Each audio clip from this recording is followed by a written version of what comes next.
saya hormati. Baiklah, acara kita hari ini adalah penyebaran pemahaman dan penerapan pengalaman budaya positif yang dalam hal ini akan dilangsungkan yang akan disampaikan oleh Bapak Masindra Prisma Saputra. Kepada Bapak Masindra Prisma Saputra kami persilahkan.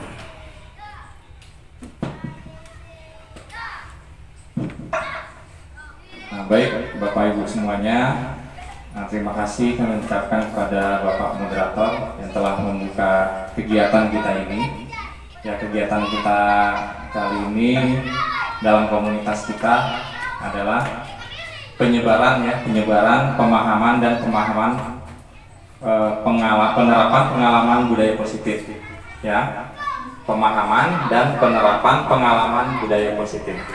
Jadi Bapak Ibu, itu yang akan kami sebarkan informasinya. Mudah-mudahan ini dapat menjadi informasi baru, atau kalau yang sudah tahu, mudah-mudahan ini menjadi penguat dari informasi yang Bapak Ibu dapatkan selama ini.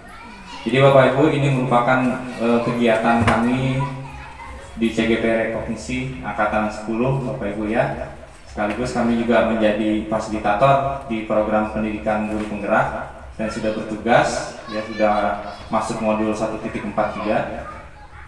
Jadi ini Bapak Ibu, kita di sini berbicara tentang budaya positif. Ya, Bapak Ibu ya, budaya positif ini biasanya harus kita lakukan di satuan pendidikan kita, baik kita sebagai pimpinan maupun kita sebagai guru ya di ruang lingkup kelas. Yang pertama Bapak Ibu, sebelum kita masuk ke inti dari materi kita, ya, di sini terdapat tujuan pendidikan.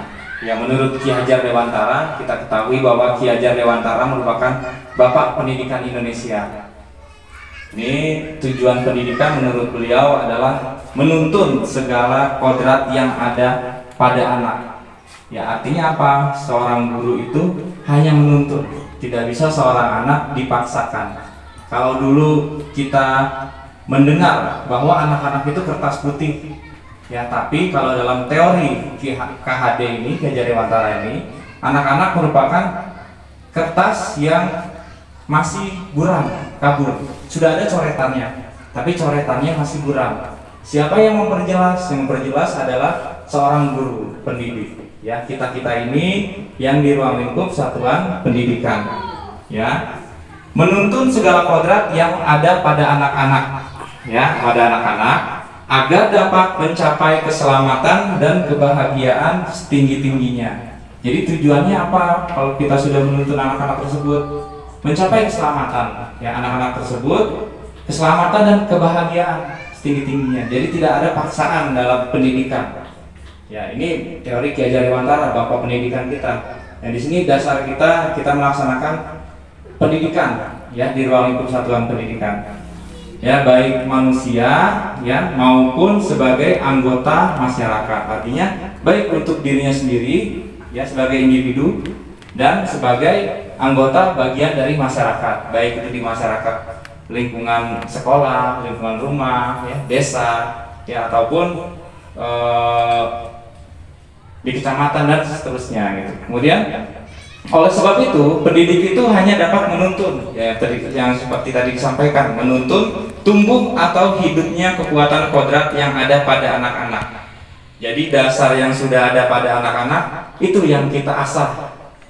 Ya, jadi kita tidak terlalu memikirkan kekurangan-kekurangan anak, tidak terlalu memikirkan. Ya, jadi tidak ada pembedaan. Oh, anak-anak yang A pintar matematika, yang B tidak pintar matematika. Yang A pintar belajar, dia kognitifnya bagus, yang B kognitifnya misalnya kurang. Ya, tapi yang B ini siapa tahu ada aset lain, ya, kelebihan lain ada. Itu yang kita asah. Kekurangannya bagaimana? Kekurangan tidak perlu dipikirkan terus. Kalau dipikirkan terus, kapan kita memikirkan kelebihan pada anak? Kekurangan itu tetap kita bimbing, kita arahkan, ya, tapi kelebihannya yang paling penting. Siapa tahu anak tersebut di bidang seni, ya, di bidang olahraga, dia bisa sukses atau bidang lainnya. Nah, itu merupakan paradigma ya perubahan berpikir kita dari yang dulu konvensional, ya, dari berpikir defisit ke berpikir aset. Sekolah pun seperti itu Bapak Ibu. Ya, kalau prakarsa perubahan di sekolah itu berpikirnya dari defisit ke aset. Jangan kita memikirkan kekurangan-kekurangan terus. Yang kita pikirkan kelebihan. Contohnya ada sekolah yang kurang fasilitas, sarana prasarana, ya, tapi aset sumber daya manusianya bagus. Nah, sumber daya manusianya itu yang kita arahkan, kita asah lagi supaya satuan pendidikan tersebut ya berhasil mencapai visi misinya. Nah, seperti itu paradigma yang harus diubah Bapak Ibu di awal. Kemudian ya ini agar dapat memperbaiki lakunya, bukan dasarnya, ya, bukan dasar hidupnya, dan tumbuh kekuatan kodrat anak. Kekuatan tadi adalah kekuatan yang ada pada diri anak. Ya, benar-benar itu tidak bisa kita bohongi lagi.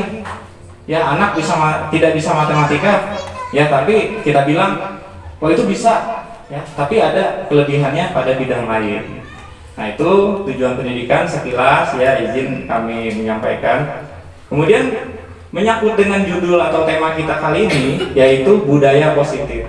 Ya, apa sih budaya positif Bapak Ibu? Ya, budaya positif di sekolah yaitu nilai dan kebiasaan di sekolah yang berpihak pada murid. Ya, berpihak pada murid agar dapat berkembang menjadi pribadi yang kritis, penuh hormat dan bertanggung jawab sesuai dengan profil pelajar Pancasila. Nah, itu yang harus ada pada diri anak tetap, ya, tujuannya sesuai dengan profil pelajar Pancasila. Ada dua hal yang perlu sekaligus mengingatkan kami juga, ya, sebagai penyampai informasi Bapak Ibu, ya. Ada dua hal. Yang pertama, berpusat pada peserta didik. Nah, itu proses pembelajaran itu harus berpusat pada peserta didik. Yang kedua, harus sesuai dengan menanamkan profil pelajar Pancasila. Profil pelajar Pancasila, ya, kalau misalnya kita dengar selama ini pasti hubungannya dengan P5. Sebenarnya tidak, ya, dalam proses pembelajaran juga kita nanti mengintegrasikan yang nilai-nilai yang terkandung dalam profil pelajar Pancasila. Ya, itu yang budaya positif, ya, kami berikan penguatan lagi. Nilai dan kebiasaan di sekolah yang berpihak pada murid agar dapat berkembang menjadi pribadi yang kritis, penuh rasa hormat dan bertanggung jawab sesuai dengan profil pelajar Pancasila. Ada 6 profil pelajar Pancasila, ya Bapak Ibu, ya. Kemungkinan di satuan pendidikan Bapak Ibu juga sudah memanjang apa-apanya, ya Bapak Ibu, ya. Selanjutnya, nah ini konsep utama budaya positif. Ini ada beberapa informasi. Yang pertama, perubahan paradigma belajar. Yang kedua, disiplin positif, kebutuhan dasar manusia, motivasi perilaku manusia, restitusi posisi kontrol guru. Ya, nanti akan kita sampaikan informasinya. Kemudian keyakinan kelas. Dan yang terakhir, segitiga restitusi. Nah, ini ada 7 konsep utama budaya positif. Kita lanjut Bapak Ibu, di sini ada perubahan paradigma belajar. Ya, yang pertama perubahan paradigma belajar. Yang pertama, dalam membangun budaya positif, ya, ketika kita membangun budaya positif di satuan pendidikan kita, ya, sekolah dapat menyediakan lingkungan yang positif, aman, dan nyaman agar mampu berpikir, bertindak, dan mencipta dengan merdeka, mandiri, dan bertanggung jawab. Ya, jadi dalam membangun budaya positif, Bapak Ibu, sekolah harus menyediakan lingkungan yang positif. Nah, makanya perlu sekali informasi tentang budaya positif ini. Ya, jadi ada beberapa hal nanti yang masih miskonsepsi. Ya, ada hukuman nanti, ya Bapak Ibu, ya, ada konsekuensi, kemudian ada restitusi. Nah, itu kita bedakan nanti, ya, aturan seperti apa, ya, kemudian keyakinan kelas seperti apa, aturan kelas seperti apa, nanti kita bedakan. Kemudian yang selanjutnya adalah Disiplin sangat berkaitan dengan kontrol guru terhadap siswa. Ya, kontrol guru Bapak Ibu itu nanti kita bahas juga. Ada kontrol guru misalnya seperti ini. Nah, ayolah kerjakan tugasnya. Ya, jangan sampai tidak. Ya, apa namanya? Nggak capek, nggak kasihan melihat Bapak capek ngajar.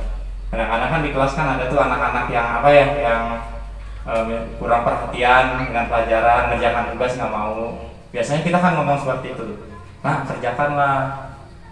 Ya, nggak kasihan apa ngelihat Bapak nih, ya sudah mempersiapkan materinya, pelajarannya. Nah, itu merupakan posisi kontrol. Ya, apa posisi kontrolnya nanti akan kita bahas. Ya, Bapak Ibu ya, di kegiatan kita ini. Ya. Itu berkaitan dengan posisi kontrol guru. Sebagai pimpinan di satuan pendidikan mau sebagai guru, ada dua ya, paling minimal kita sebagai pemantau. Kalau yang paling tingginya levelnya kita sebagai manajer. Kalau posisi kontrol sudah sebagai manajer, itu artinya disiplin positifnya sudah terlaksana dengan bagus. Ya, nanti kita bahas Bapak Ibu satu. Kemudian ini Bapak Ibu. Ini ada ilustrasi, Bapak Ibu ya, ada ilustrasi. Saya bacakan. Anda dan teman Anda melakukan kegiatan. Cobalah buka. Ini Anda adalah A. Tugas Anda adalah mengepalkan salah satu tangan Anda. Ya, kita kepalkan salah satu tangan kita ya. Boleh Bapak Ibu praktek ini. Coba Anda bayangkan bahwa Anda menyimpan sesuatu yang sangat berharga. Kita kepalkan, ini sesuatu yang sangat berharga nih. Ya, kita kepalkan nih ya Bapak Ibu ya. Kemudian tadi ya kepalan tangan ya berada di dalam kepalan tangan Anda. Anda perlu menjaga benda tersebut sekuat tenaga Anda ya, karena begitu pentingnya untuk kehidupan Anda. Bayangkan yang kita pegang ini penting sekali untuk kehidupan kita. Ya, kita kepalkan ya. Kemudian misalnya Bu Arisna ya, mohon izin ya Bu Arisna mengepalkan ya. Jadi ini Bu Arisna bayangkan ya, yang di dalam kepalan ini penting sekali. Ya pokoknya mau duit ke, ya mau apalagi Bu Arisna, cincin emas, ya kan pokoknya terserah lah ya. Kemudian Bu Eni tugasnya sebagai B ceritanya. Ya Bu Eni ya rekan Anda yang B mencoba dengan segala cara membuka kepalan tangan Anda. Bu ini nyamperin nih, ya.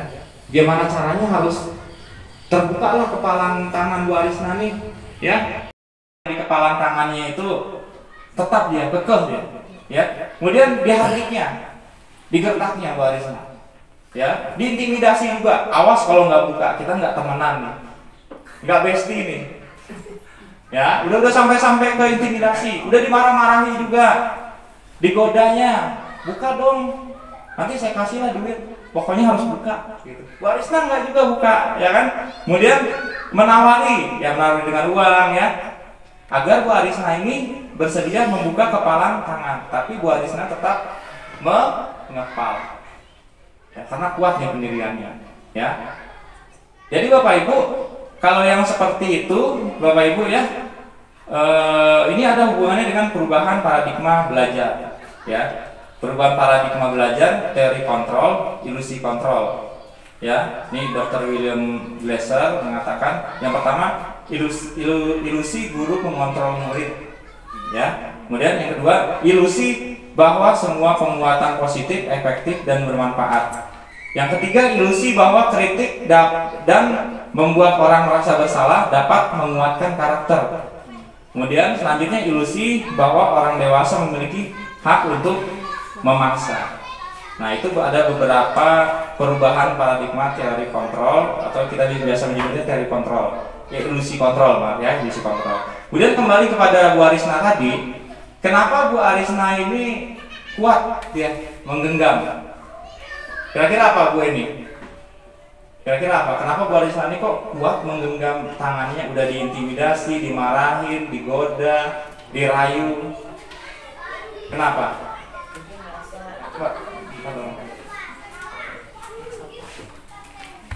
Ya, kira-kira menurut Bu ini gimana nih?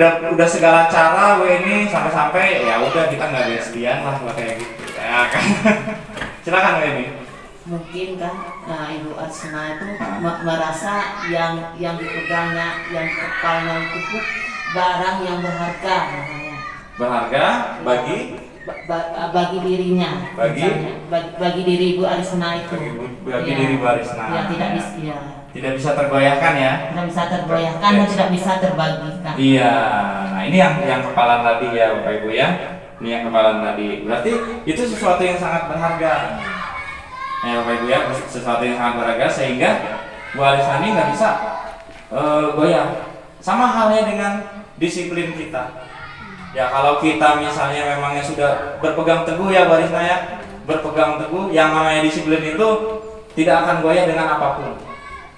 Nah itu kaitannya mau dirayu, kayak mau diapain, kadang-kadang diintimidasi sama teman-temannya, ngapain lah bikin modul aja.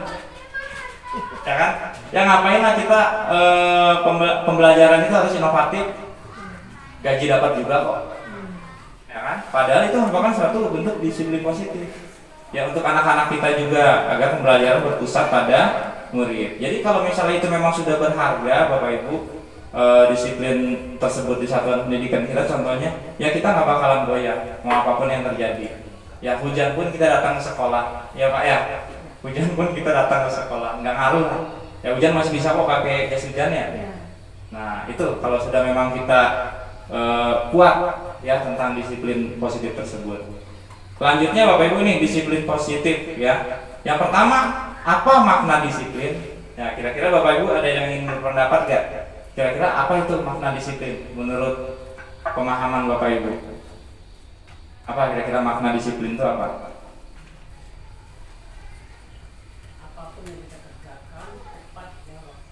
Ya, kalau menurut Pak Amses, apapun yang kita kerjakan tepat dengan waktu. Ada lagi nggak Bapak Ibu? Ada lagi nggak? Tambahan sedikit. Ya, silakan. Selain apa yang disampaikan oleh Pak Amses tadi, disiplin juga bisa bermakna sesuatu yang kita kerjakan sesuai dengan yang dituntut. Ya, sesuatu yang dikerjakan sesuai dengan yang dituntut. Jadi ada dua pendapat. Ya, dua-duanya memang kita setuju sekali. Ya, Bapak Ibu ya setuju sekali.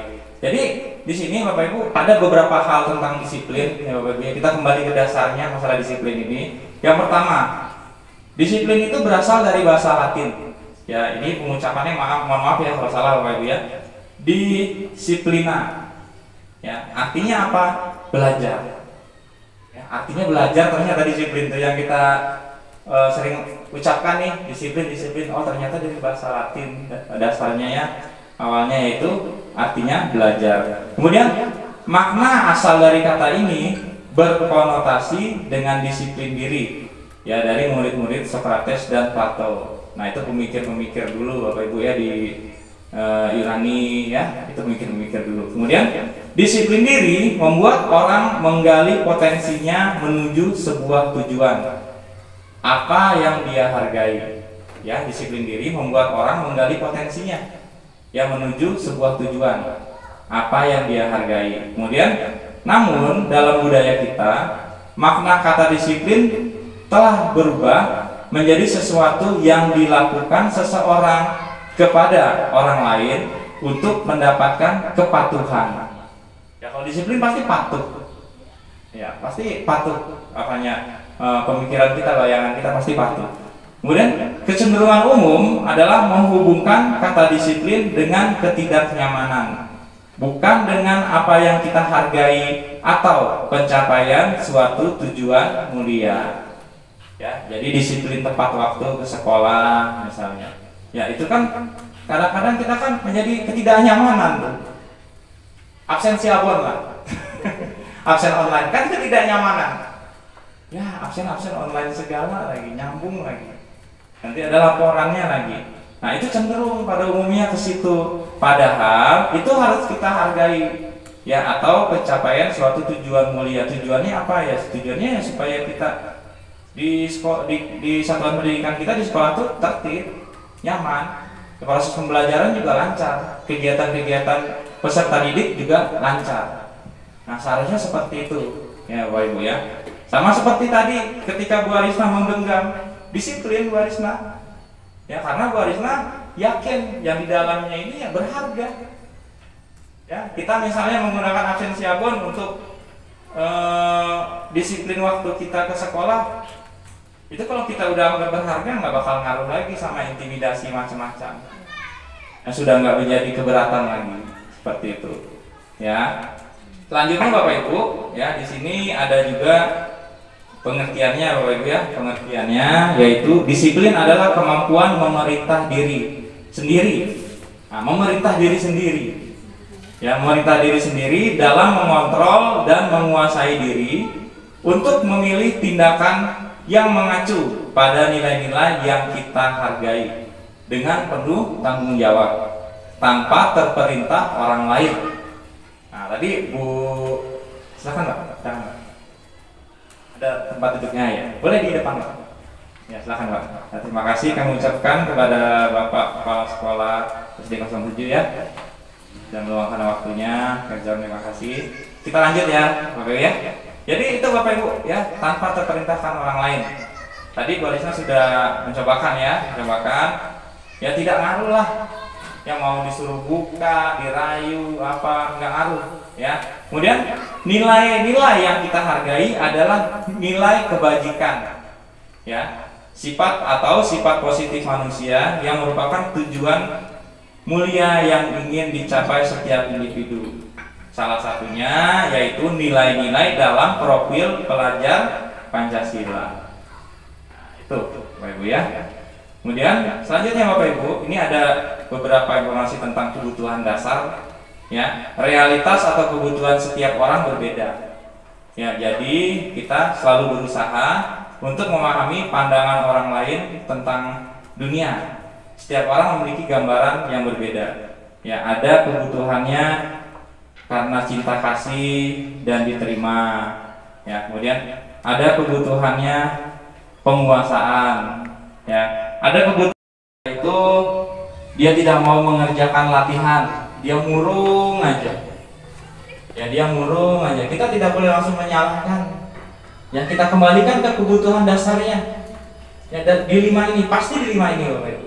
Nggak ada yang lain tuh. Kira-kira dari kelima ini apa kebutuhan anak tersebut Bapak Ibu? Murung dia, Barisna murung, nggak mau dia ngerjain tugas, teman-temannya pada ceria ngerjain tugas latihan. Ya, kita tidak boleh langsung menjudge ya, wah ini malas, nggak boleh. Tapi kita lihat kebutuhan dasarnya apa pada diri anak itu. Nah, itulah nanti Bapak Ibu cara kita menyelesaikan masalah atau kasus dengan segitiga restitusi. Ada tahapan-tahapannya. Nggak boleh kita, ayo dong dikerjakan. Nggak boleh kita seperti itu. Ada langkah-langkahnya, tahapan-tahapannya. Jadi kalau seperti yang tadi saya sampaikan, kira-kira kebutuhan anak tersebut apa? Ya, dia malas ngerjain apa Pak? Ngerjain tugas latihan malas, dia murung aja. Nah, kalau Pak Hamzah kira-kira apa yang Pak Hamzah lakukan? Ya. Nah, ke anak tersebut kira-kira apa? Yang membuat yang iya, latar belakangnya, penyebabnya ditanya dulu ya Pak. Jangan langsung tembak aja. Wah, ini malas nih, pemalas nih dari kemarin ini. Ya, siapa tahu anak tersebut kurang perhatian di rumah. Ya, kalau kurang perhatian kebutuhannya mana Bapak Ibu? Cinta kasih atau diterima. Nah, itu. Ya, kita kembali ke kebutuhan dasar manusia. Apalagi anak-anak Bapak Ibu ya, apalagi anak-anak. Tidak boleh kita langsung bilang anak itu malas, ya, apalagi bodoh. Kata-kata bodoh itu memang dilarang sekali. Ya Bapak Ibu ya. Nih 5 kebutuhan hidup kita Bapak Ibu. Kebutuhan dasar manusia ya. Ini Bapak Ibu ada kasus Bapak Ibu ya. Kita diskusi aja Bapak Ibu ya. Ini ceritanya Bu Ria, guru kelas 6 di SD Permai. Ya, Bu Ria, guru kelas 6 di SD Permai, sedang bingung menghadapi ulah salah satu murid di kelas bernama Agus. Ya, mohon maaf kalau kesamaan nama itu tidak disengaja ya Bapak Ibu ya. Ini beberapa bernama Agus tadi ya. Beberapa anak telah datang dan mengeluhkan Agus yang seringkali meminta bekal makan siang mereka dengan paksa. Ya, jadi Agus tuh sering minta bekal dengan paksa. Pasti terjadi di sekolah, pasti terjadi masalah-masalah seperti itu ya. Jika Anda menghadapi situasi seperti Bu Ria, apa yang akan Anda lakukan? Ya, apa yang akan Anda lakukan? Kemudian menurut Anda kira-kira apa alasan Agus melakukan hal itu? Nah, tadi sudah kami berikan informasi sebagai pengantar ya, dasar-dasar teorinya ya, penguatan kita ya Bapak Ibu ya. Sekarang siapa kira-kira Bapak Ibu yang ingin menyampaikan pendapatnya tentang kasus ini? Silakan, ada mic-nya ya Pak ya, media ada pakai mic boleh, silakan. Nah, kira-kira apa? Kira-kira Bapak Ibu apa? Yang pertama, jika Bapak Ibu menghadapi situasi seperti Bu Ria, apa yang akan Bapak Ibu lakukan? Kemudian yang kedua, menurut Bapak Ibu kira-kira apa alasan Agus melakukan hal itu? Nah, berarti kembali ke kebutuhan dasarnya Ibu. Iya, pasti ke situ lari. Ayo Bapak, boleh yang di belakang. Silakan.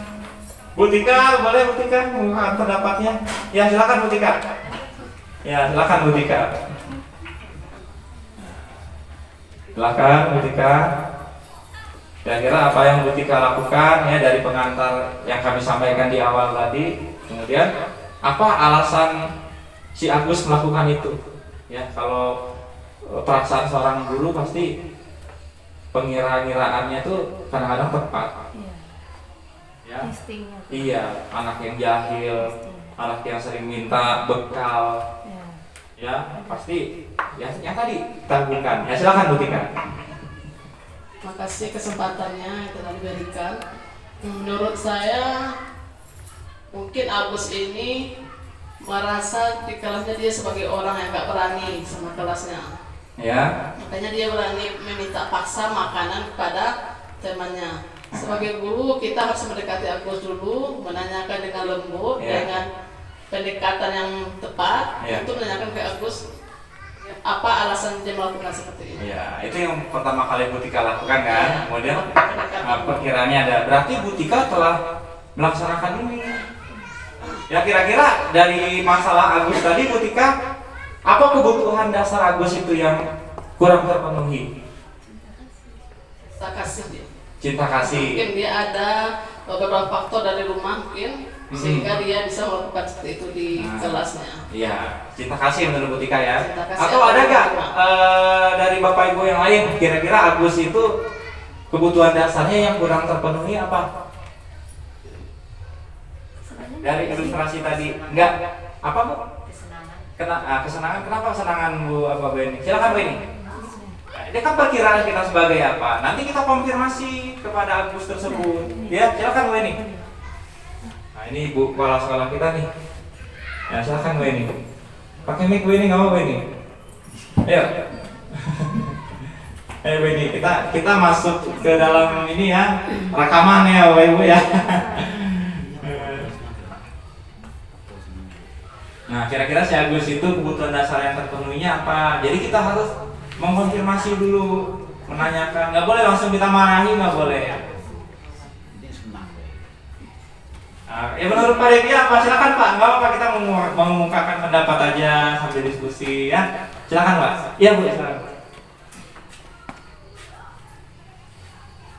Yang Agus tadi ya Pak ya. Nah ini dia Pak ceritanya Pak. Ya bingung. Yang Bu Ria tuh kebingungan Pak. Ya Agus ini dia sering minta bekal jatah makan siang dengan paksa kepada teman-temannya. Nah, kira-kira menurut Bapak kebutuhan dasar apa? Jadi yang pertama seperti yang disampaikan Bu Tika, kita harus tahu dulu latar belakang si Agus ini kenapa bisa seperti itu. Yang namanya anak-anak juga, ya, orang dewasa aja pasti ada latar belakangnya. Nah, ada kebutuhan dasarnya yang tidak terpenuhi Bapak Ibu. Makanya dia berbuat seperti itu. Baik anak-anak maupun orang dewasa pasti ke situ kita analisanya. Nah, kira-kira menurut Pak Devia tadi kalau Bu Tika tadi cinta kasih dan diterima. Kemudian kalau Pak Devia apa kira-kira? Ada nggak kebutuhan yang lain? Apa? Survival, bertahan hidup ya, bertahan hidup, penguasaan, kebebasan, kesenangan, atau cinta kasih dan diterima. Bisa saja kebutuhan dasarnya tidak hanya satu yang belum terpenuhi. Nah, kira-kira apa, Pak? Kalau penguasaan seperti apa? Kita mohon maaf tadi terlambat jadi kita. Ya, penguasaan. Kalau Bapak kebayang penguasaan ya? Penguasaan. Contoh penguasaan itu yang si Agus ini dia pengen berkuasa di kelas. Bisa jadi ya Bu ya? Bisa jadi. Ya, boleh tambahkan sama Bu Arisna. Silakan Bu Arisna.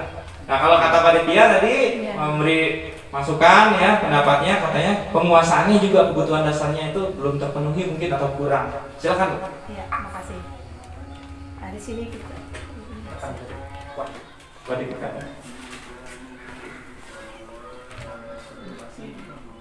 Ya, makasih. Nah, di sini kita kebetulan ada pengalaman kita di setiap menjadi guru dulu dan juga sampai sekarang menjadi kepala sekolah di SD 024.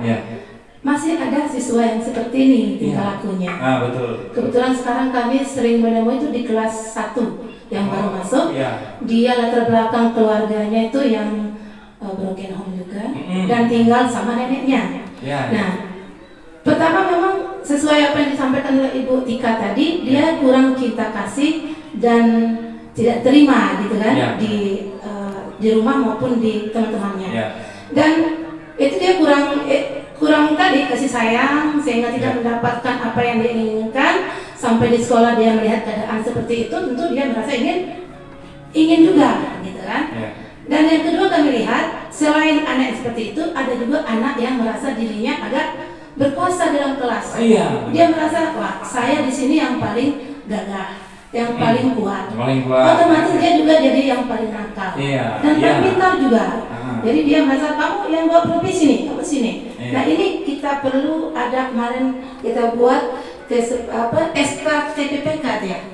Yang masalah bullying, masalah bullying, pencegahan tingkat kekerasan. Dari situ kan, situ kita memberi pengarahan kepada guru, sekaligus guru menerapkan dalam kelas masing-masing. Masalah ini, masalah anak-anak yang merasa ingin menguasai kelas, yang penguasaan. Mungkin kembali ke yang tadi, yang dasar tadi. Nah, kebebasan juga. Kalau kebebasan ini berkaitan dengan di rumah, kami rasa. Ada sebagian anak yang sudah cukup menerima cinta kasih di rumah, dia merasa berkuasa di rumahnya dan kebebasannya di rumah oleh orang tuanya karena mungkin dia anak laki-laki sesatunya dimanjakan, lalu dia merasa bebas sama adik-adiknya di rumah. Nah, terbiasa sifatnya seperti itu, terbawa ke sekolah. Nah, hal ini nanti akan kami kurang jelas untuk lebih penjelasan. Terima kasih Bu Arisna ya. Terima kasih Bu Arisna juga sebagai pemimpin di Satuan Pendidikan ya Bapak Ibu ya, sudah menerapkan juga Bapak Ibu sebagaimana yang disampaikan oleh Dinas Pendidikan kita harus membuat tim pencegahan tindakan kekerasan. Jadi hal-hal seperti bully ya, jangan sampai juga ada kekerasan fisik ya Bu ya di dalam kelas itu. Jadi menurut analisa kita tadi mungkin ada 3 hal ya, kebutuhan dasar tidak terpenuhi. Yang pertama cinta kasih dan diterima, kemudian penguasaan ya Bu ya, dan kebebasan ya. Bisa Bapak Ibu ya, yang penting kita harus konfirmasi dulu di awal apa kira-kira penyebabnya. Bisa kita tanyakan langsung, bisa kita tanyakan orang tuanya ya, atau bisa kita tanyakan orang-orang di sekitarnya ya, baru kita melakukan tindakan ya. Kalau penguasaan tadi Bapak Ibu, kira-kira apa yang kita lakukan untuk si Agus ini? Apa yang ingin kita lakukan? Kalau si Agus ini dia kebutuhan dasarnya yang tidak terpenuhi, penguasaan ya, dia biasa sebagai penguasa pengen lagi jadi menguasai itu kan belum terpenuhi itu. Kalau yang sudah terpenuhi kan tenang-tenang aja ya, tenang-tenang aja. Kira-kira apa? Biasanya kita memberikan tanggung jawab, bisa sebagai apa? Ketua kelas atau seksi jawab Bu? Iya, biasanya seperti itu tuh. Seksi keamanan aja.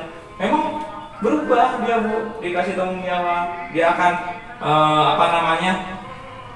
mengayomi teman-temannya, dia akan menjaga teman-temannya. Oh, saya kuat nih, saya berkuasa nih. Ya, masalah masalah tentang keamanan pokoknya saya nggak ada, teman-teman saya yang diganggu teman-temannya nggak bakal ada. Nah, jadi kesana, jadi terpenuhi tuh. Jadi kalau sudah terpenuhi, perasaan dia juga ikhlas, tenang, dikasih tanggung jawab seperti itu. Ya Bapak Ibu ya. Untuk lebih jelasnya Bapak Ibu, nah ini Bapak Ibu. Dalam konteks penerapan disiplin positif, Ibu Ria sebaiknya mencari tahu alasan Agus, tepat yang disampaikan sama Bu Tika tadi. Ya, kalau kita sebagai seorang guru seperti itu Bapak Ibu. Tidak ada yang langsung hajar, langsung bilang kamu seperti ini enggak. Ya alhamdulillah kita nggak ada yang seperti itulah. Ya, tanyakan dulu, cari tahu alasan Agus melakukan tindakan tersebut agar mengetahui kebutuhan mana yang sedang berusaha dipenuhi Agus.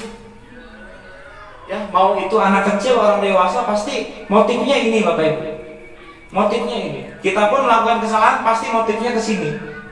Survival, ya, love and belonging, power, freedom, fun, kesenangan. Yang pertama bertahan hidup. Bisa jadi ya si Agus ini lapar, orang tuanya tidak membawakannya bekal makan siang. Kemungkinan karena faktor ekonomi ya Pak ya, atau kesibukan orang tua yang cari uang, cari nafkah. Bisa jadi seperti ini. Nah, untuk tindak lanjutnya ya kita tindak lanjuti seperti apa nanti ya solusinya untuk Agus ini.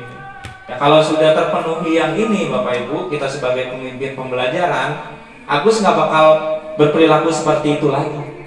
Nah, yang kedua bisa jadi cinta ya dan perhatian, ya kasih sayang tadi ya. Ini teman Agus jadi teman Agus jadi perhatikan Agus. Bagaimana caranya Agus itu diperhatikan oleh teman-temannya?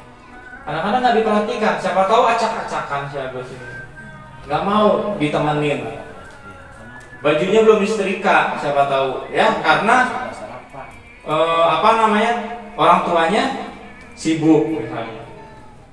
Nah, kurang perhatian si Agus ini. Di rumah pun seperti itu, siapa tahu si Agus di rumah kurang perhatian. Ya kalau kita hubungkan tadi karena orang tuanya sibuk. Ya pergi pagi, pulangnya sore, dititipkan juga kadang-kadang gitu anaknya Pak ya, dititipkan di tempat neneknya, bukannya kita nggak percaya sama neneknya enggak. Ya kadang-kadang dititip gitu ya. Kemudian yang ketiga karena power, kekuasaan tadi. Ya dia merasa hebat karena temannya jadi takut dan menuruti keinginannya. Ya boleh nggak Agus pengennya dia temannya menuruti dia? Boleh. Tapi jangan sampai menuruti bekal makanannya diambil lah. Menuruti misalnya seperti yang disampaikan tadi, ya menjaga keamanan di kelas, ketertiban kelas. Ya, itu kan wajib dituruti Agus tuh. Nah kalau sudah seperti itu nanti dikasih tanggung jawab, Agus itu akan terpenuhi kebutuhan kekuasaannya, kekuatannya, powernya. Ya. Kemudian yang selanjutnya freedom, kebebasan. Ya. Agus merasa bosan dengan bekal yang dibawakan orang tuanya karena selalu bekalnya sama. Dia pengen bebas juga bekalnya Pak. Nasi goreng terus. Pakai telur. Dia pengen juga pakai sosis, pakai ayam goreng, ya atau nasi uduk, lontong. Nah itu jadi konfirmasi ke orang tuanya. Mungkin penyebabnya itu. Kita tanya, Bu, Agus biasanya bawa bekal apa? Oh bawa bekalnya misalnya nasi goreng Bu. Apa nasi goreng. Besok ada gak Agus pernah misalnya komplain gitu? Oh pernah, dia bilangnya katanya nasi goreng mulu mah dibawanya, bosan nih makan nasi goreng terus. Berarti akar masalahnya itu. Ya, setiap anak atau orang dewasa pasti kesini. Apanya kebutuhan dasar ini ya. Kemudian selanjutnya senang, Agus hanya iseng dan dia menikmati ekspresi wajah temannya yang kesal. Salah satunya tadi dengan tanggung jawab tadi Bapak Ibu. Ya, tanggung jawab tadi atau kita dalam proses pembelajaran bikin yang menyenangkan untuk Agus ini. Ya, itu kebutuhannya dia. Dia pengen kebutuhannya senang-senang. Atau mungkin kita terlalu killer mungkin di dalam kelas kan. ngajar, dikasih materi, kerjakan ini, catat, kerjakan. Ya sekali-sekali kita ice breaking lah, main-main keluar, tapi masih ruang lingkup pembelajaran, gitu ya. Selanjutnya Bapak Ibu, ini hukuman dan sanksi atau konsekuensi. Nah ini ada salah satu kasus juga Bapak Ibu ya, ada salah satu kasus. IPA kurang menguasai pelajaran matematika, sehingga pada saat pelajaran tersebut berlangsung, dia lebih banyak berdiam diri atau menggambar di buku pelajarannya. Pada saat guru matematikanya, Pak Seno, menanyakan pertanyaan, IPA menjadi gugup dan tak sengaja menjatuhkan tasnya dari kursi, serta tiba-tiba menjadi gagap pada saat berupaya menjawab. Seluruh kelas pun tertawa melihat perilaku IPA yang bicara tergagap dan terkejut tersebut. Pak Seno pada saat itu membiarkan teman-teman IPA menertawakan IPA yang tergagap dan malu luar biasa, dan malahan ya minta IPA untuk maju ke depan dan berdiri di depan kelas sambil menunjuk hidungnya karena tidak bisa menjawab pertanyaan Pak Seno. Kelas makin gaduh dan anak-anak pun tertawa melihat IPA di depan kelas memegang ujung hidungnya. Ya begini, berdiri gini. Bayangin tuh, ya nggak bisa jawab matematika nih, dia murung katanya, tunjuk hidungnya gini. Tuh disuruh sama Pak Seno. Ya kesamaan nama ini tidak ada disengaja Bapak Ibu ya. Yang pertama, apakah Anda setuju dengan tindakan Pak Seno terhadap IPA? Ya, mengapa kalau setuju? Kalau tidak, mengapa? Nah, kira-kira setuju gak Bapak Ibu? Tidak setuju. Kenapa tidak setuju? Kenapa tidak setuju? Kenapa tidak setuju dengan tindakan Pak Seno? Hah? Kenapa? Kalau setuju udah pernah berarti. Ya. Kenapa tidak setuju?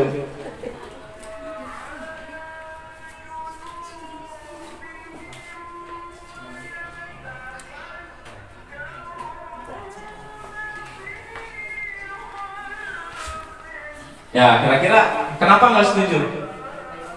Ayo, kenapa nggak setuju dengan tindakan Pak Seno? Pak Amses mau jawab? Atau Pak Devia mau jawab? Silakan Pak. Ya Pak. Terima kasih Pak Pris. Ya. Kalau saya sendiri tidak setuju dengan tindakan yang dilakukan oleh Pak Seno terhadap IPA. Iya. Karena dengan perlakuan seperti itu, kalau menurut saya itu salah satu pembulian itu Pak. Iya. Ya, kita sudah menjatuhkan harga dirinya IPA. Iya. Dan untuk ke depan mungkin dia akan menjadi lebih tidak tertarik lagi gitu untuk belajar dengan Pak Seno. Bahkan mungkin dia akan membenci matematika ini sendiri. Iya. Dan menurut saya sebaiknya Pak Seno juga nggak usah terlalu berlebihan seperti itu. Ya. Justru mungkin bisa memberitahukan kepada teman-teman IPA bahwa mungkin dia tidak sengaja atau bagaimana. Jangan biarkan teman-teman mentertawakannya gitu. Kalau makin ditertawakan, saya rasa secara mental dia akan agak down, down, mentalnya jadi nggak bagus. Dan padahal dia juga kan, kalau kita kan juga nggak sengaja, nggak sengaja, maka untuk itu mungkin ada alternatif lain lah yang dilakukan, nggak usah seperti itulah dengan menjat seperti itu kan mungkin dampak ke depan juga tidak bagus buat dia. Mempengaruhi anak tersebut ya Pak ya. Secara mental mungkin sangat mempengaruhi. Saya rasa itu untuk sementara. Iya. Terima kasih kepada Pak Devia, kita setuju sekali yang disampaikan oleh Pak Devia tadi ya. Nanti ini menurut kita ya setuju, kita sepakat ini ada sepakat kita tindakan Pak Seno ini kita tidak setuju. Ya, tidak setuju. Karena tadi salah satunya yang menjatuhkan harga diri, mentalnya. Dapatkanlah informasi mengenai hukuman dan konsekuensi. Untuk lebih lanjutnya nanti kita sama-sama belajar tentang hukuman atau konsekuensi. Nah, kira-kira itu hukuman atau konsekuensi? Nah, kira-kira apa? Hukuman atau konsekuensi? Yang di tindakan ini, tindakan Pak Seno. Paham saya sih, apa jawab paham saya sih? Silakan Pak. Ya, silakan Pak. Nah, ya, mic-nya minta tolong ya Pak ya. Ya. Terima kasih. Kira-kira yang dilakukan oleh Pak Seno ini hukuman atau konsekuensi, Pak? Oh, terima kasih waktu yang diberikan. Ini menurut pendapat saya ya. Iya, silakan. Tadi kita lanjut dengan pendapat jawaban dari Pak Delpia. Itu juga termasuk sebuah hukuman. Ya, kenapa? Karena langsung memanggil anaknya ke depan dan menunjuk hidungnya. Ya, itu sebuah hukuman sehingga anak nanti kurang mau, mungkin tidak berani lagi maju ke depan, atau mungkin tidak berani lagi ke sekolah. Jadi menurut Bapak ini hukuman ya? Termasuk hukuman. Hukuman ya? Iya, terima kasih banyak Bapak Ibu. Baik Bapak Ibu, itu tadi yang disampaikan oleh Pak Amses, pendapatnya luar biasa sekali ya, karena beliau ini sudah pengalaman baik jadi guru maupun jadi pimpinan di sekolah ya. Saya pribadi juga sering belajar dari beliau tentang pengalaman-pengalamannya, begitu banyak sekali. Jadi dalam menghadapi ini, beliau ini mungkin sudah beberapa kali menghadapi kasus seperti ini ya Pak ya. Ini menurut Pak Amses sebuah hukuman. Ya, kira-kira Bapak Ibu setuju gak dengan pendapat Pak Amses? Bukan konsekuensi ya Pak ya? Bukan. Setuju gak hukuman ini? Hukuman atau konsekuensi? Kalau Bu Risma kira-kira setuju gak ini sebuah hukuman? Kayaknya setuju. Kalau konsekuensinya beda ya. Beda ya. Berarti sementara ini jawaban kita sepakat ini adalah hukuman. Ya, hukuman. Kemudian ini Bapak Ibu, ini mohon maaf terlalu kecil ya, saya gedein dikit ya. Nah, ini Bapak Ibu.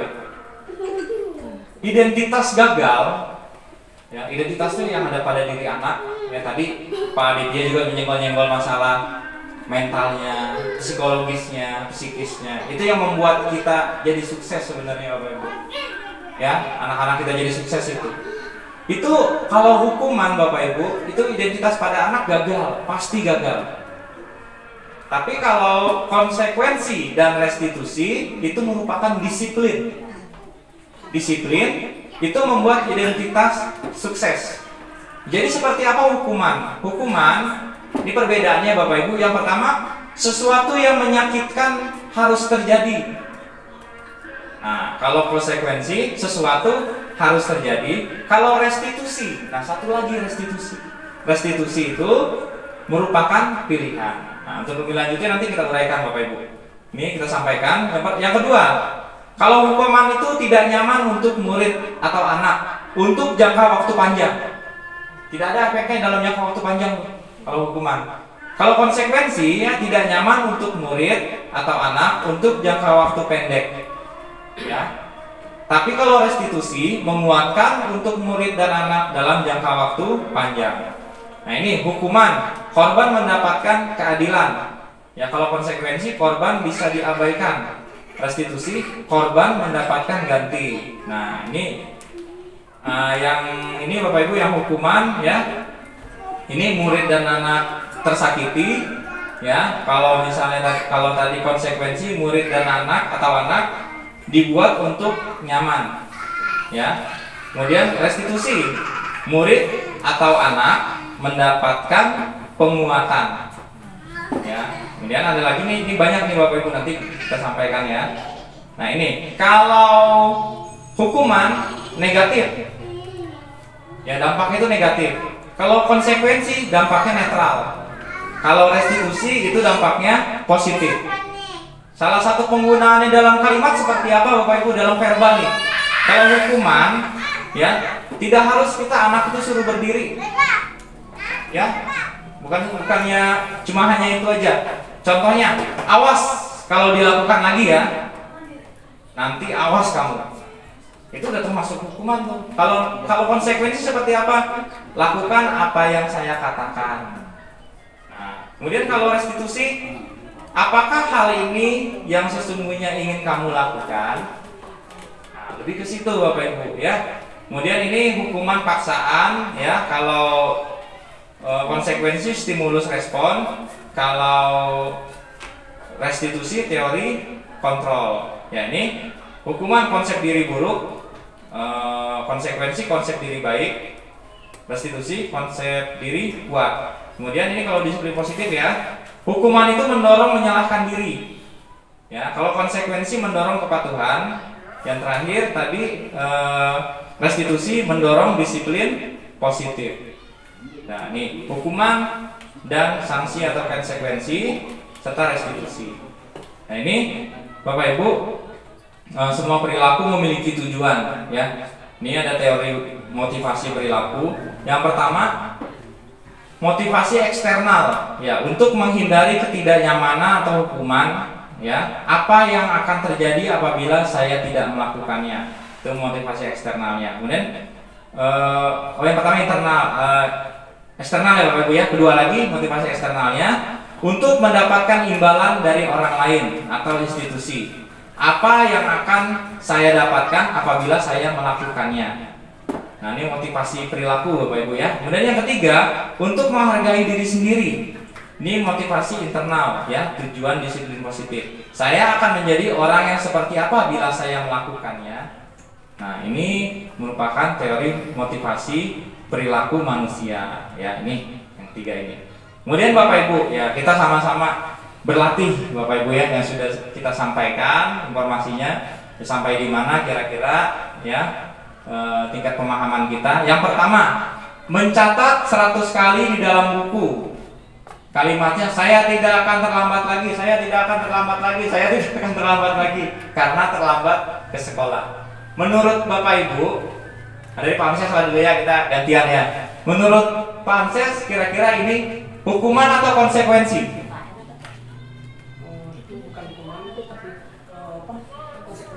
Konsekuensi atau hukuman nih Pak? Ya, disuruh mencatat ya, berarti hukuman. Selanjutnya Bu Nova, lari mengelilingi lapangan basket 2 kali karena terlambat hadir di sekolah. Hukuman. Ya. Kemudian Pak Nepia, membersihkan coretan yang dibuat di meja tulis. Konsekuensi. Iya, konsekuensi. Nanti kita cek ya Bapak Ibu ya. Selanjutnya Bu Arisna, yang selanjutnya murid diminta untuk push up 15 kali karena tidak menggunakan masker di sekolah. Hukuman atau konsekuensi? Hukuman. Nah, Bapak yang di belakang siapa? Bapak namanya? Bapak siapa namanya? Gilang.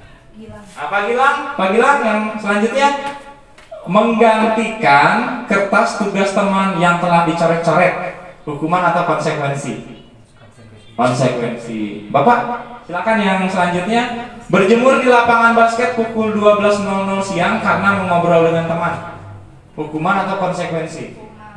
Hukuman. Ya, Ibu yang ini, murid diminta bertelanjang kaki sepanjang hari karena tidak menggunakan sepatu warna hitam sesuai peraturan sekolah. Kira-kira hukuman atau konsekuensi, Bu?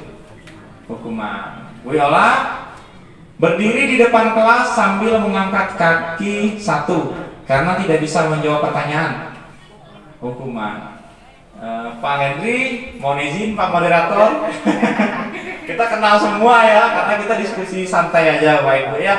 Nih, membersihkan tumpahan air di meja tulis karena tersenggol pada saat belajar. Hukuman atau konsekuensi? Konsekuensi. Baik Bapak Ibu semuanya, terima kasih ya. Nih, yang pertama betul hukuman tadi ya, yang kedua hukuman, yang ketiga konsekuensi, yang keempat hukuman. Yang mengganti kertas tugas yang sudah dicoret itu kita ganti, berarti itu konsekuensi. Ya, berjemur di lapangan tuh hukuman. Ya, nyeker, ya nggak pakai sepatu, hukumannya seperti itu, panas-panas. Ya, itu merupakan suatu hukuman. Berdiri di depan kelas sambil mengangkat 1 kaki, itu hukuman. Dan yang terakhir, maaf salah ketik ya Bapak Ibu ya. Yang terakhir itu konsekuensi. Ya, salah ketik lagi. Di copy masalahnya ya.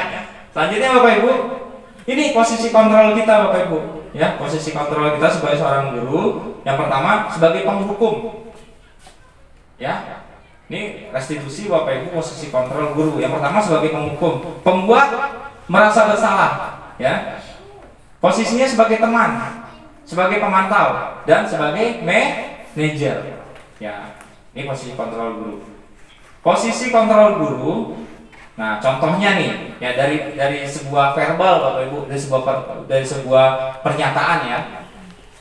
Saya kecewa sekali dengan kamu. Misalnya anak berbuat salah nih, kita komunikasikan dengan anak, Bapak kecewa dengan Andi.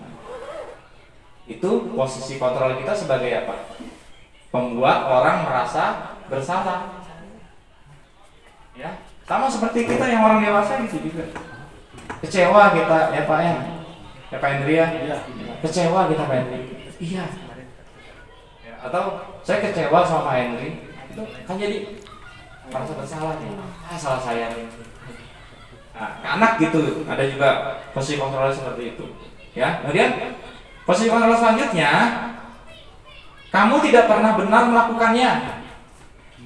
Itu udah penghukum itu, verbal tuh, menekan itu. Ya bukannya merasa bersalah, itu sebuah tekanan verbal melalui kata-kata, kalimat. Kamu tidak pernah benar melakukannya. Ya, nah itu penghukum. Kemudian teman, yang tadi saya sampaikan di awal. Misalnya ini ya, ayolah nak, lakukan demi bapak. Ya, ayolah lakukan demi ibu. Misalnya anak tersebut nggak mengerjakan tugas, malas tadi ya. Jadi posisi kontrol kita sebagai teman nih, ngomongnya gitu. Ayolah nak, catatlah, lakukan ini demi ibu. Ya, kemudian pemantau. Ya, apakah kamu mau mendapat stiker bintang hari ini?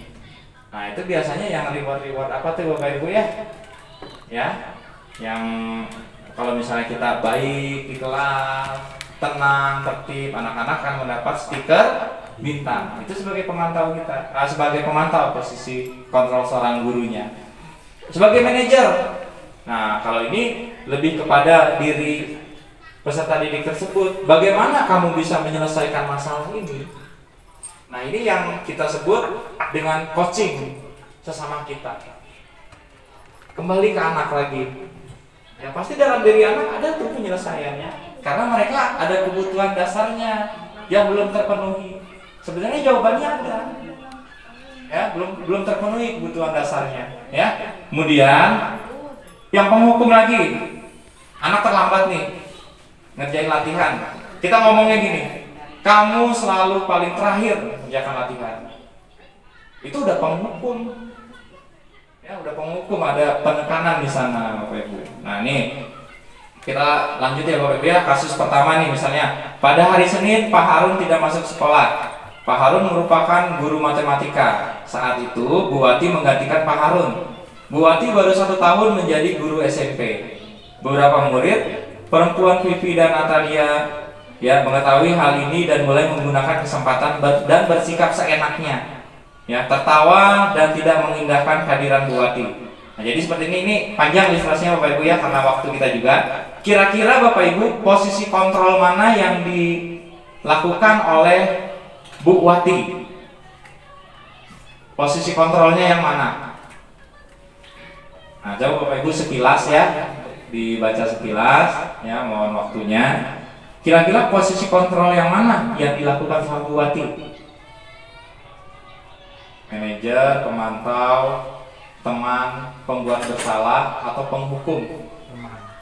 Ya Pak? Dari kalimat mana Pak?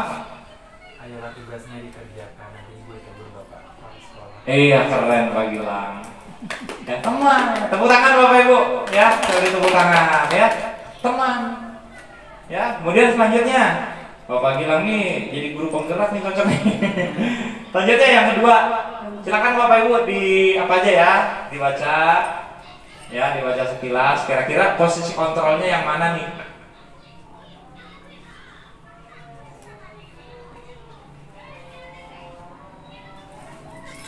Ya, penghukum, pembuat bersalah, ya tadi manajer, pemantau, ya satu lagi tadi teman. Kira-kira apa?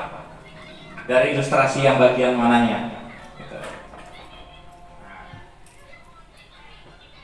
Kira-kira untuk gurunya ya, gurunya ini melakukan posisi kontrol yang mana? Gurunya. Ya, manajer ya Bu Nova manajer pada bagian mana Bu Nova kalimatnya? Kembali bertanya Ya. apa yang akan dia lakukan. Iya, manajer kembali lagi ke Anto. Iya, tepuk tangan buat Bu Nova Bapak Ibu, hebat sekali Bapak Ibu ya. Selanjutnya pada kasus Nah ini tadi kelanjutannya ya. Kemudian pada kasus, oh udah kasusnya cuma 2. Nah ini Bapak Ibu posisi kontrol Bapak Ibu ya. Nah ini 5 posisi kontrol tadi. Penghukum, pembuat penghukum itu gurunya menghardik, menunjuk-nunjuk, menyakiti, menyindir. Pembuat rasa bersalah, ya berceramah dan mengatakan seharusnya seperti ini.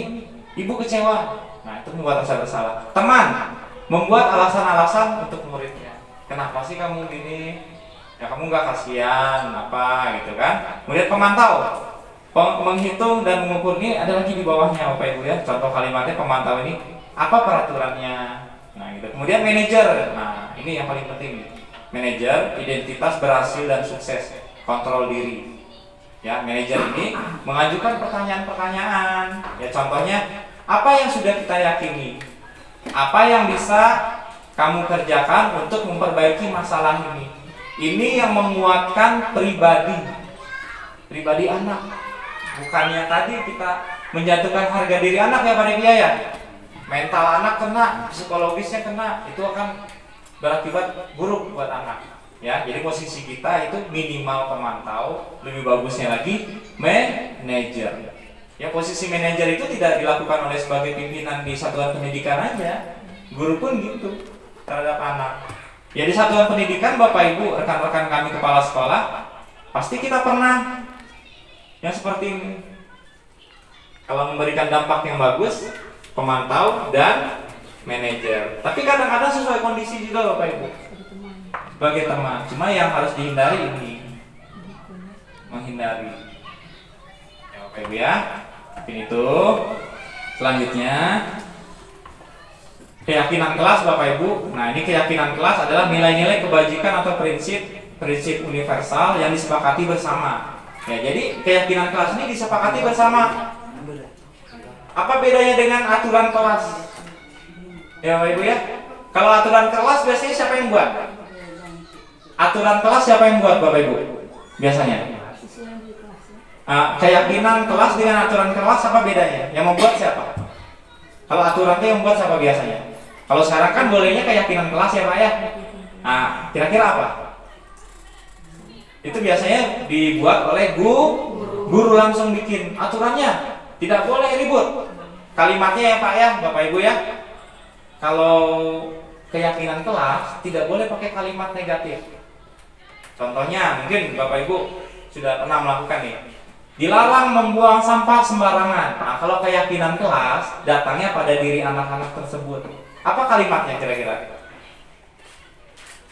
Keyakinan kelasnya apa? Kita nggak boleh pakai kalimat negatif yang tadi ya Pak ya. Tidak sampah pada tempat. Iya keren Pak. Emang nggak boleh Bapak Ibu, karena itu sangat mempengaruhi psikologis anak juga untuk kedepannya. Jadi seperti itu Bapak Ibu, ini informasi Bapak Ibu ya. Kalau yang sudah tahu sebagai penguatan aja, ya kita harus membuat keyakinan kelas di dalam kelas. Itu dari anak-anak sendiri tuh.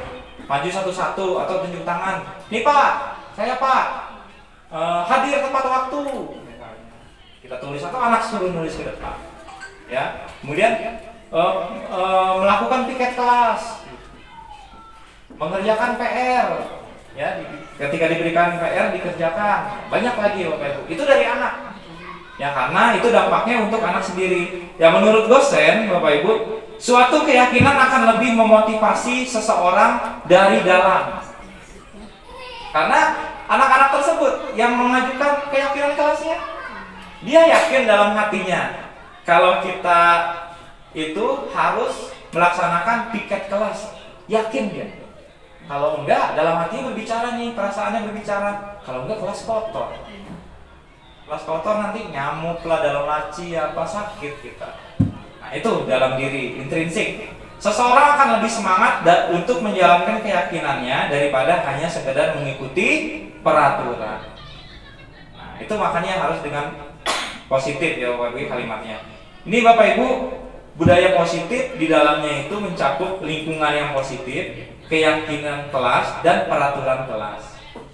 Ya, kalau peraturan itu seperti di lalu lintas ada peraturan Bapak Ibu ya. Aturannya harus pakai helm. harus pakai helm. Berarti kalau nggak pakai helm, nanti dia berdampak dengan fisiknya jatuh atau apa. Nah itu aturan. Kalau keyakinan kelas itu memang dari kita sendiri.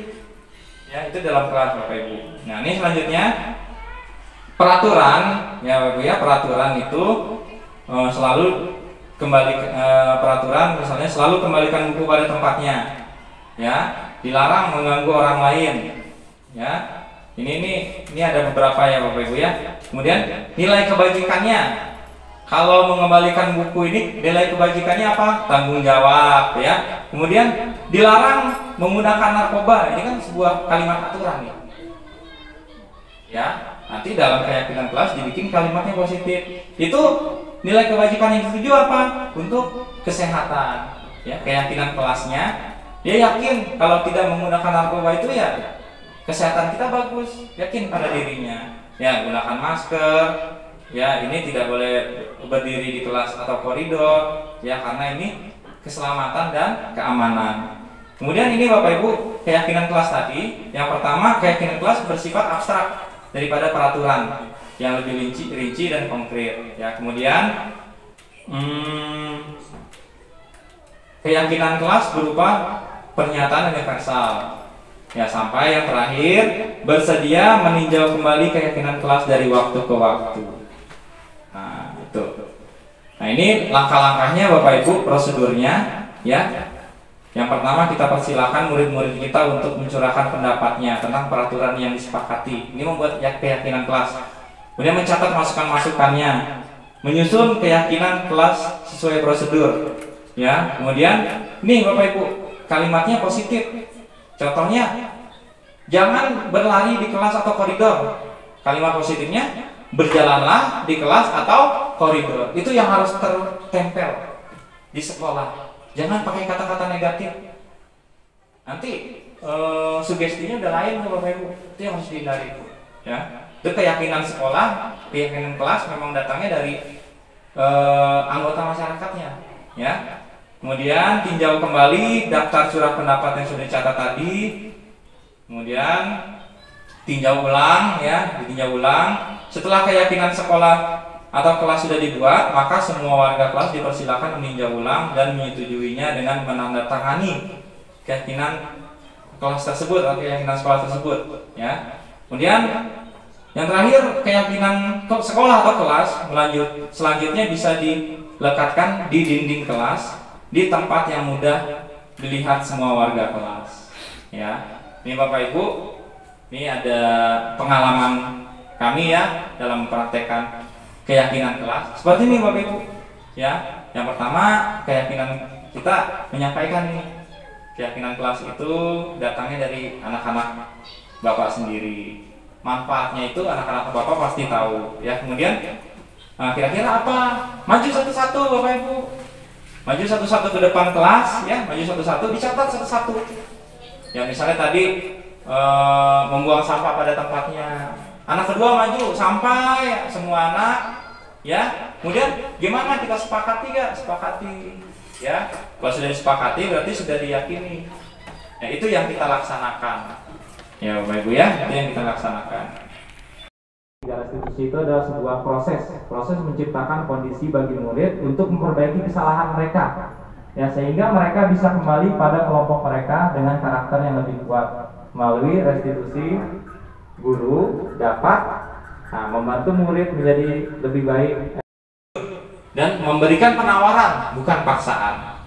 Nah ini Bapak Ibu, yang pertama Bapak Ibu langkahnya kita stabilkan dulu. Setiap orang pasti pernah melakukan kesalahan. Ya kalau anak kita misalnya berbuat salah, kamu bukan satu-satunya yang pernah melakukan ini. Distabilkan dulu.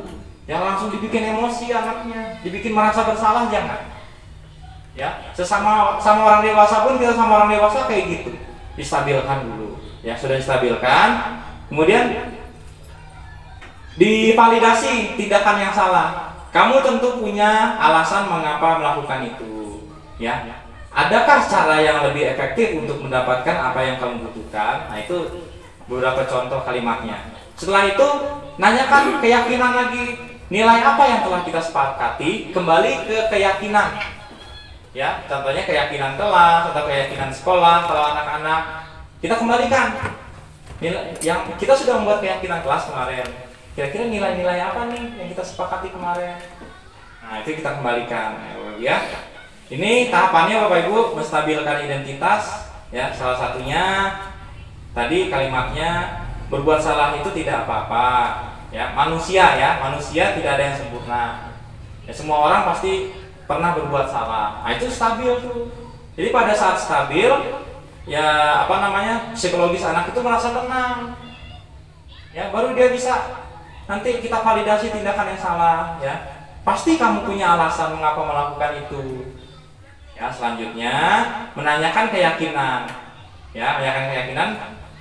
Contohnya ini ya, apa bayangan kita tentang kelas yang ideal? Nah, itu tentang kelas. Atau nilai-nilai umum apa yang telah kita sepakati di keyakinan kelas? Kembali lagi ke sana, jadi dia sadar gitu ya.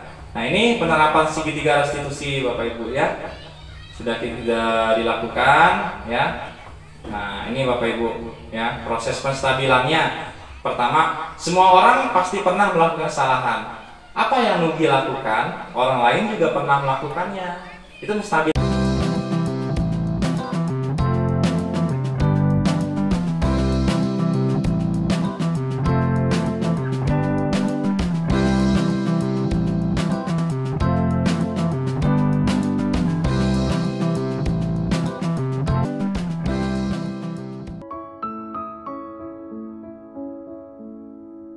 Selamat pagi Arsa, apa kabar? Pagi Pak, baik. Arsa tahu kenapa Bapak panggil ke sini? Semua orang pasti pernah melakukan kesalahan. Apa yang Arsa lakukan, orang lain juga pernah melakukannya.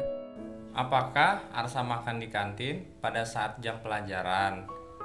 Apakah Arsa tidak makan pagi tadi? Ya Pak, tadi saya terlambat bangun, jadi tidak sempat makan. Perbuatan yang Arsa lakukan ini bertentangan tidak dengan keyakinan kelas kita? Iya Pak. Keyakinan yang mana? Bertanggung jawab dan peduli. Bapak buat jadwal ulangnya ya. Iya Pak, terima kasih. Sekarang Arsa boleh kembali ke kelas. Iya Pak.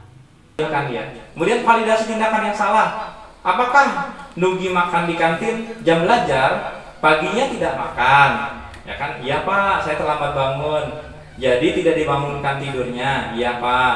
Supaya kejadian ini tidak terulang lagi, apa yang harus Nugi lakukan? Nah, selanjutnya ini baru menanyakan keyakinan kelas. Gimana kalimatnya kira-kira Bapak Ibu? Perbuatan yang Nugi lakukan ini bertentangan tidak dengan keyakinan kelas. Nah, itu prakteknya Bapak Ibu ya. Iya Pak, katanya. Keyakinan yang mana? Bertanggung jawab dan peduli. Itu segitiga restitusi Bapak Ibu ya, istilahnya segitiga restitusi.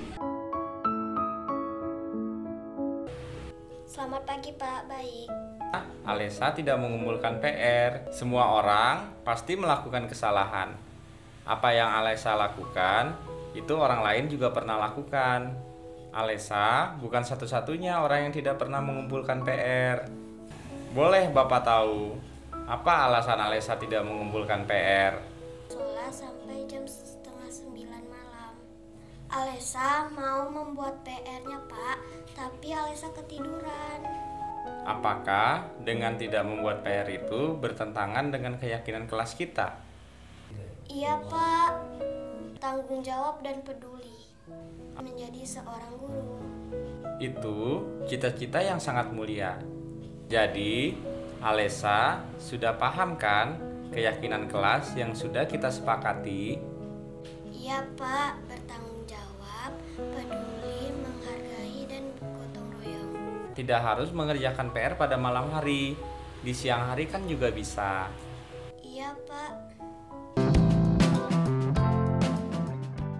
Nah, ini juga ada Bapak Ibu dengan anak putri ya. Ini ada juga dari menstabilkan identitas, kemudian menanyakan keyakinan kelas, dan menanyakan keyakinan kelas. Sebelumnya validasi tindakan salah, baru menanyakan keyakinan kelas. Nah, kira-kira Bapak Ibu Itu yang kami sampaikan ya Bapak Ibu ya. Mohon maaf Bapak Ibu kalau saya duduk karena 1 jam ya Bapak Ibu, mohon izin ya. Nih, terima kasih Bapak Ibu ya, Guru Bergerak Indonesia Maju. Ya, terima kasih partisipasinya. Mohon maaf atas segala kesalahan. Saya kembalikan kepada Bapak Moderator. Ya, silakan. Ya, kita beri tepuk tangan untuk Pak Pris. Baiklah, kita masuk ke Bapak Ibu untuk memberikan pertanyaan, ya refleksi terlebih dahulu.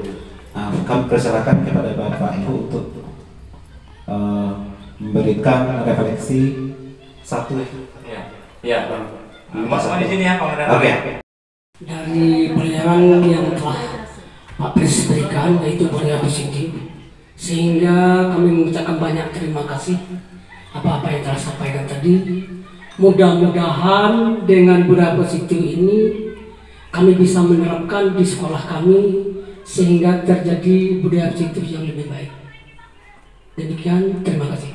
Ya. Terima kasih kepada Pak Amses ya. Pak Pris minta satu lagi. Ya, boleh. Dikit aja Pak. Ya.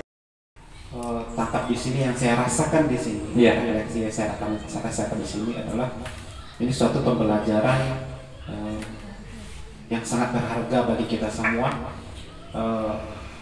Suatu terobosan, bukan terobosan ini suatu hal yang sudah lama yang kita lakukan, tapi ini terobosan baru yang harus kita lakukan untuk membenahi dari pendidikan kita, khususnya Sumber Bungkam. Jadi yang saya tarik kesimpulan di sini, Pak Pris, ya, apapun yang Pak Pris sampaikan di sini tadi itu sangat bermanfaat sekali. Ini membentuk karakter akan membentuk karakter dari pendidik, kepala sekolah, guru dan peserta didik kita. Jadi saya minta di sini apa yang Pak Pris sampaikan di sini dan tidak sampai di sini. Tidak sampai di sini, saya berharap nantinya ada tindak lanjutnya dari kita kepala sekolah dan guru melaksanakan kombel komunitas belajar kita. Di sini saya sangat bagaimana kita memulai khususnya membentuk karakter daripada guru terlebih dahulu. Guru terlebih dahulu. Guru sudah terbentuk yang selama ini yang kita rasakan, guru pergi pulang setelah. Jadi hal-hal yang sifatnya seperti ini mempelajari psikologis dari peserta didik kita mungkin dilaksanakan tapi tidak tuntas lah seperti itu. Jadi suatu hal yang seperti ini perlu kita tanamkan sehingga menjadi kebiasaan yang bisa kita terapkan di sekolah kita masing-masing. Terima kasih Pak Pris. Ya, terima kasih kepada Henry ya atas refleksinya. Mungkin ada lagi satu lagi Bapak Ibu, singkat saja mungkin refleksinya, perasaan sebelum dan sesudah. Ya, itu kita mau tahu juga perasaan Bu Arisna gimana gitu. Ya, makasih. Ya, silakan. Ini singkat ya. Singkat tapi menurut kami perlu kami sampaikan sebagai refleksi dari pribadi. Kita pikir lama ya, karena disingkatkan. Ya. Sebelumnya tadi mungkin pengalaman kita di sekolah yang sering kita terapkan baik selama menjadi guru kami ya maupun sebagai manajer di sekolah itu banyak melakukan hukuman seperti itu terus saja. Nah setelah mempelajari ini kayaknya lebih membentuk karakter dan lebih mental anak, ke psikis anak itu lebih dibangun lagi ya. Kayaknya seperti itu. Kita lebih banyak jangan memberikan hukuman tapi malah menambah motivasi untuk lebih berubah sikapnya maupun mental lebih dibina. Sekali lagi terima kasih banyak Pak Pris atas ilmunya untuk hari ini. Iya, terima kasih kepada Barista ya. Jadi sebelumnya kita masih agak ragu masalah hukuman, konsekuensi sama restitusi ya. Kemudian posisi kontrol ternyata ada ya Barista ya. Posisi kontrol itu ternyata ada, dan yang lebih bagusnya itu kita menjadi posisi kontrolnya manajer, pemantau ya. Jadi terima kasih banyak Barista, kami kembali. Terima kasih kepada Pris yang telah menyampaikan materinya hari ini. Penerapan penanaman budaya positif. di sekolah. Ya, di sini kita tarik kesimpulan di sini bahwasanya pendidikan itu kita mulai daripada diri kita sendiri, kemudian baru kita menerapkan kepada peserta didik kita. Karakter menjadi ujung tombak dari tercapainya sekolah yang baik di sana. Ya, itulah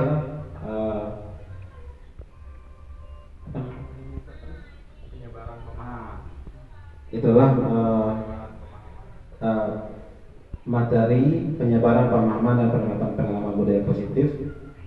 Terima kasih kepada Pak Pris yang sudah menyampaikan. Saya sebagai moderator mengucapkan wabillahi taufiq wal hidayah. Wassalamualaikum warahmatullahi wabarakatuh. Waalaikumsalam.